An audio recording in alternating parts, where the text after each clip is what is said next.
Você já ouviu falar em apneia do sono ou ronco? É provável que sim, mas ainda há muitas dúvidas a respeito do assunto. A apneia do sono ou ronco pode ocorrer em ambos os sexos, mas é mais comum em homens e em pessoas acima de 40 anos. A frequência de apneia do sono estimada pode chegar a 30% em homens de meia idade, mas pode atingir cerca de 2 a 4% da população em geral.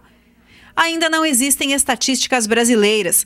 As pessoas que mais provavelmente têm ou desenvolverão a síndrome são aquelas que roncam alto, estão acima do peso, têm pressão arterial elevada ou têm alguma anormalidade no nariz, garganta ou parte da via aérea superior. A fisioterapeuta Marilúcia Vieira dos Santos explica as características principais, consequências e como buscar tratamento. Em Lajeado, já é possível diagnosticar e tratar o problema, que proporciona bem-estar à saúde para quem tem a síndrome ou convive com ela. Converso agora com a Marilúcia Vieira dos Santos, ela é fisioterapeuta e trabalha com a terapia da apneia do sono. Marilúcia, explique pra gente o que é a apneia do sono. Bom, a apneia do sono ela pode ser obstrutiva e central. A apneia central é um comando cerebral que controla os músculos para a respiração. E a obstrutiva é quando as vias aéreas superiores elas se oclusam, né, bloqueiam, então as vias do nariz e boca, e aí faz com que não passe corrente de ar, e com isso a pessoa deixa de respirar. Então ela pode existir a apneia, que é o bloqueamento completo dessas vias aéreas superiores, né, ou a hipopneia, que é um estreitamento dessas vias aéreas. Marilúcia, então, as principais características dessa doença, como a pessoa sabe que ela tem essa doença? Bom, ela começa a relatar primeiramente, né, para o médico, o sono não reparador, a fadiga muscular, cansaço diurno, falta de memória, né, microdespertares à noite. E aí, a partir disso também, às vezes o companheiro nota que a pessoa ronca muito durante a noite e às vezes também nota que a pessoa deixa de respirar. Né? E às vezes até a própria pessoa, o paciente, né, que tem essa síndrome que a gente chama de síndrome de apneia, hipopneia obstrutiva do sono, acorda assustado, né? E a partir disso, então, faz esse relato para o médico, né? E o médico muitas vezes pede, então, a polissonografia, que vai, então, identificar realmente se ele apresenta, né, o índice de apneia e hipopneia. As consequências dessa doença, elas podem, inclusive, colocar em risco as pessoas que têm a doença e as que convivem com ela também. As pessoas que apresentam essa síndrome, elas podem ter distúrbios cardíacos, né? Principalmente quem já pode o agravar e até mesmo levar a consequências mais graves ainda, que é a isquemia, né? Um AVC isquêmico, né? Acidente vascular isquêmico ou hemorrágico, pela essa falta de oxigênio, né? Que pode perdurar às vezes até quase 1 minuto, né? Isso é calculado eventos por hora, né? Então, acima de 5 eventos por hora de apneia ou hipopneia já é considerado, então, uma pessoa que apresenta a síndrome de apneia e hipopneia obstrutiva do sono. E quais os tratamentos ou como é feito esse tratamento?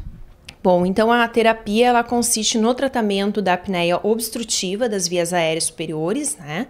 Então, a partir disso, a gente tem um aparelho, né? Entre eles o CPAP, que ele pode, então, criar um fluxo constante positivo de ar, né, dentro dessas vias aéreas, fazendo com que elas não obstruam. Então, o paciente consegue respirar adequadamente, né, e mantendo, então, essa concentração de oxigênio tão importante para o organismo. Então, a gente tem um aparelho CPAP, que, na verdade, a pessoa, no momento em que ela faz a polissonografia, ela nos procura, né, para fazer essa adaptação, que a gente chama de titulação com o aparelho, e ela vai usar em torno de uns 5 dias, né? Então, esse aparelho vai dizer realmente, fazer um comparativo com a polissonografia, se houve uma redução desses eventos de apneia e hipopneia, esses eventos por hora que a gente calcula.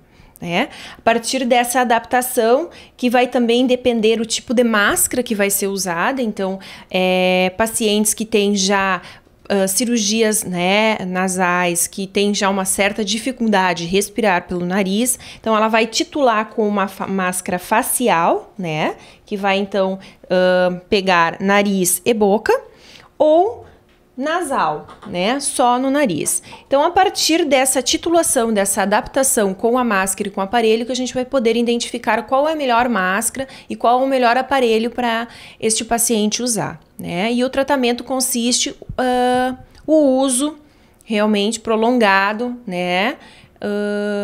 Uso, na verdade, permanente do aparelho, que vai fazer, então, com que essa pressão, esse fluxo de ar positivo mantenha essas vias aéreas abertas, né? E não ocorra, então, os eventos de apneia e hipopneia.